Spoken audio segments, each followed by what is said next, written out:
സാംസ്കാരിക മാസിക പ്രസിദ്ധീകരിച്ച ഡോക്ടർ കലാമണ്ഡലം ലതയെക്കുറിച്ചുള്ള സ്പെഷ്യൽ പതിപ്പിന്റെ പ്രകാശനം പിലാത്തറ ലാസ്യ കോളേജിൽ വെച്ച് നടന്നു.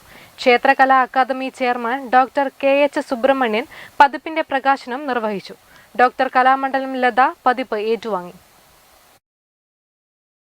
ദാരിദ്ര്യവും കഷ്ടപ്പാടുകളും അസ്വാതന്ത്ര്യങ്ങളും നിറഞ്ഞ ഓരോ കാലഘട്ടത്തെയും പൊരുതിമുറിച്ച് കടന്ന് കലകളുടെ ശ്രീകോവിലിൽ നിർദീപം തെളിയിക്കാൻ സാധിക്കുക എന്നത് കലാകാരന്മാരുടെ ജീവിത വിജയമാണെന്ന് ഉദ്ഘാടനം നിർവഹിച്ചുകൊണ്ട് ഡോക്ടർ കെ.എച്ച്. സുബ്രഹ്മണ്യൻ പറഞ്ഞു.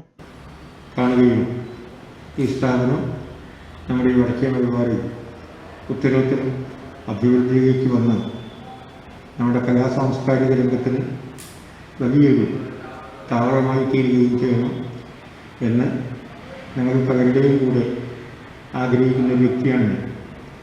അതുകൊണ്ട് ഈ സ്ഥാപനം ഓരോ അടിവെപ്പിലും അതിൻ്റെതായ പ്രശസ്തിയും. ഡോക്ടർ കലാമണ്ഡലം ലത മോഹിനിയാട്ട കലാരംഗത്ത് ചെയ്തുകൊണ്ടിരിക്കുന്ന സേവനങ്ങൾ സാംസ്കാരിക കേരളത്തിന് വലിയ ഊർജ്ജമാണെന്നും അദ്ദേഹം പറഞ്ഞു. വാർത്താ സാന്ത്വനം എഡിറ്റർ TPR നാഥ് ചടങ്ങിൽ അധ്യക്ഷത വഹിച്ചു.